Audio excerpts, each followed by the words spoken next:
Hello, everyone. Welcome back to another episode of English Podcast. I'm Kayla. And I am Alex. I'm so excited you're joining us today because we're talking about one of life's universal joys, eating out at a restaurant. Yeah, Kayla, there's something special about dining out. It's not just about the food, it's also about the experience. And for English learners, it's a great chance to practice everyday conversations. Absolutely. From reading the menu to placing your order, there are so many little moments where you can use and learn English. Plus, we've got some handy tips to help you feel more confident the next time you visit a restaurant.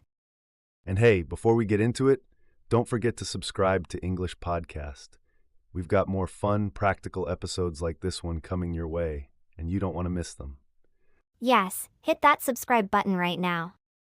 Okay, Alex, here's a question to get us started. If you could eat one dish for the rest of your life, what would it be? Ooh, that's a tough one. I'd probably say pizza. It's versatile, comforting, and you can switch up the toppings so it never gets boring. How about you? I'd go with ramen. It's warm, flavorful, and there are so many variations to explore. Okay, now that we've got our appetites going, let's dive into today's topic. First, let's talk about the first thing you'll see when you sit down at a restaurant, the menu. It's like a map that guides you through your dining experience, but sometimes it can feel a bit overwhelming. Yes. Menus often use fancy words or phrases that might not be immediately clear, like entree, prefix, or catch of the day. If you're not sure what something means, don't hesitate to ask. You can say, "What's in this dish?" or "Can you explain what this means?" Great tip! And if you have dietary restrictions or preferences, make sure to communicate them. For example, do you have vegan options, or I'm allergic to nuts? Can you recommend something safe? Most restaurants are happy to accommodate you. Also, pay attention to the descriptions. Words like crispy, grilled, spicy, or creamy can give you clues about the dish.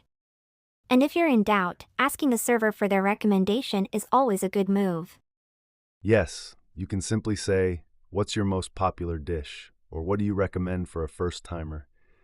It's a great way to engage with the staff and make your experience more enjoyable. Now that you've chosen your meal, it's time to place your order. When the server comes to your table, they might say something like, "Are you ready to order?" or "Can I get you started with some drinks?" And you can respond with something simple like, "Yes, I'll have the dish name, please." Or, if you need more time, you can politely say, "Can we have a few more minutes, please?" If you want to customize your meal, this is the time to do it. For example, "Can I have this without mushrooms?" or "Could I get the sauce on the side, please?" Most servers are happy to make adjustments if possible. Absolutely. And if you're ordering drinks, you might hear phrases like, "Would you like sparkling or still water?" or "Can I interest you in a cocktail or a glass of wine?" These are great opportunities to pick up new vocabulary. Oh, and one more thing. If you're sharing dishes with a group, you can ask, "Can we get this to share?" Or, "Could we have an extra plate, please?" It's little details like these that make your experience smoother. Now, let's say something doesn't go as planned. Maybe the food isn't cooked the way you expected, or you got the wrong dish. What should you do? First of all, stay calm and polite. Mistakes happen, and most restaurants will fix them quickly. You can say, "Excuse me, I think this isn't what I ordered," or "Could you please warm this up? It's a bit cold." And when you're ready to leave, just ask, "Could we get the check, please?" or "Can I pay the bill?" It's a simple way to let the server know you're done.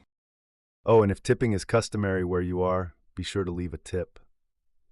In many places, 15 to 20% of the bill is considered standard. It's a great way to show your appreciation for good service. Alex, let's practice. Imagine you're ordering a drink at a restaurant. How would you say it? I'd say, "I'll have an iced tea, please." Listeners, try it out loud. "I'll have an iced tea, please." Great job! Now let's try another scenario. What if you want to ask for a recommendation?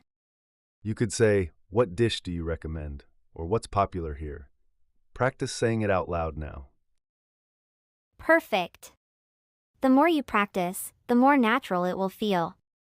Last but not least, Ordering food at a restaurant isn't just about getting a meal, it's also a chance to practice real-world English in a relaxed setting. Totally agree. And don't stress about being perfect. Servers and staff are usually very understanding, especially if you're polite and friendly. Thanks for joining us today on English Podcast. We hope these tips help you feel more confident the next time you dine out. And don't forget to subscribe and share this episode with a friend. Your support helps us create more practical and fun content like this. Yes, and remember, every meal is a chance to learn and grow. Until next time, happy dining.